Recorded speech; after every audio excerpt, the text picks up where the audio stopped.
চাঁদের চেয়ে সুন্দর তুমি, নবী আমার কমলি হিওয়ালা। দো জাহানের বাদশাহ তুমি, প্যারা নবী সাল্লে আলা। দো জাহানের বাদশাহ তুমি, প্যারা নবী সাল্লে আলা। চাঁদের চেয়ে সুন্দর তুমি, নবী আমার কমলি হিওয়ালা। সুবহানাল্লাহ পড়েন।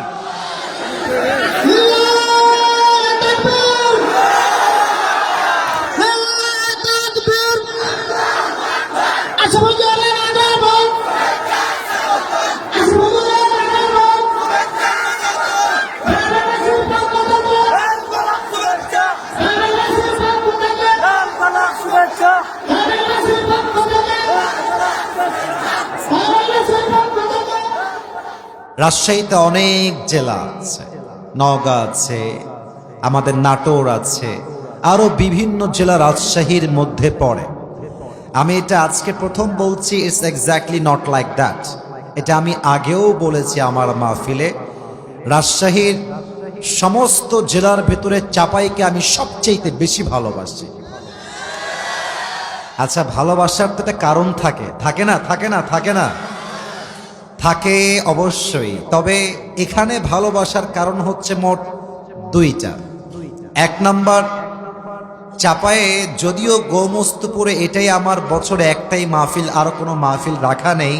আর যিনি ডেট রেখেছেন ওনার বাসা মূলত রাজশাহীর মহিষবাথানে।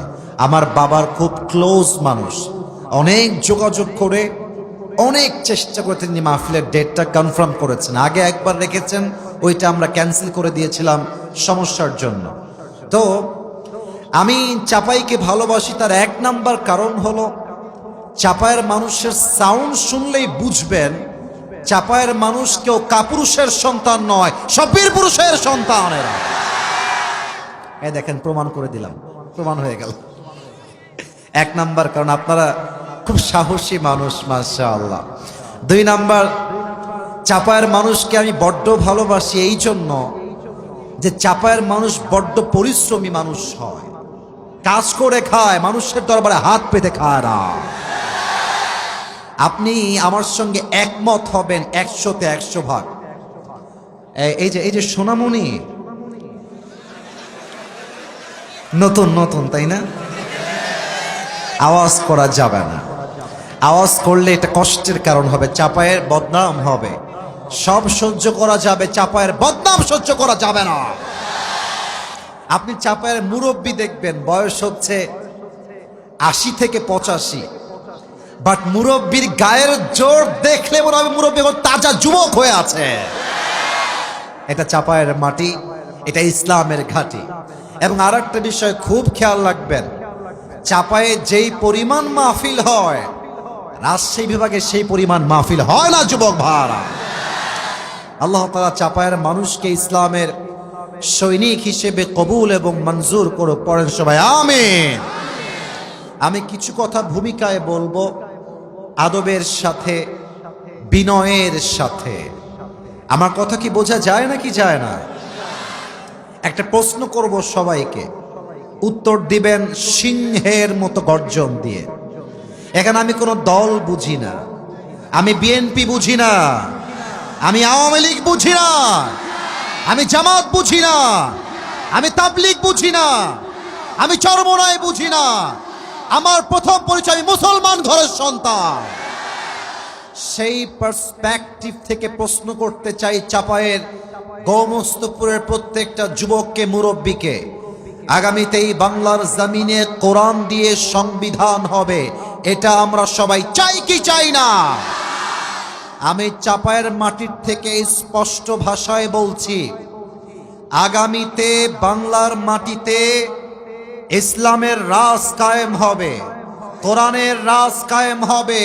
যে বাধা দেওয়ার জন্য সামনে আসবে, লাঠি দিয়ে মামুর বাড়ি দিল্লি পাঠিয়ে দিবা। কথা বলতে কোনো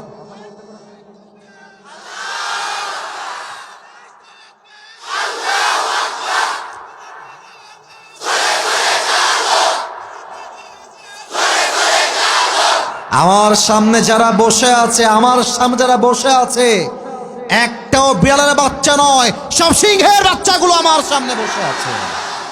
আমি আমার বুকের সমস্ত রক্ত এবং শক্তিকে এক করে বলছি, আগামীতে কোনো স্বৈরাচারতন্ত্র বাংলাদেশে চলবে না।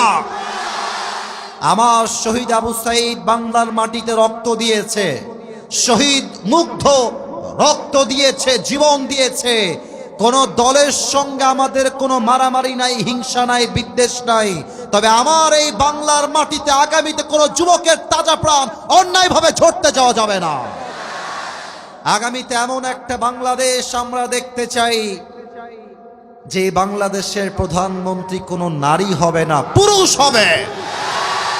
আগামীতে আমরা এমন একটা বাংলাদেশ দেখতে চাই যেই বাংলাদেশের প্রধানমন্ত্রী হবে এমন একজন যোগ্যতা সম্পন্ন ব্যক্তি, যিনি জাতীয় সংসদে দাঁড়িয়ে বাংলাদেশের পক্ষে বক্তব্য যেমন দিবেন, তার যোগ্যতা কোয়ালিফিকেশন এতটা হাইলি কোয়ালিফাইড হবে। আমার দেশের প্রধানমন্ত্রী চাইলে জাতীয় মসজিদ বাইতুল মুকাররমে দাঁড়িয়ে জুমার খুতবা দেওয়ার যোগ্যতাও রাখবে। এমন নেতা কারা কারা চাই? দুটো হাত তুলে আল্লাহকে দেখা দাও।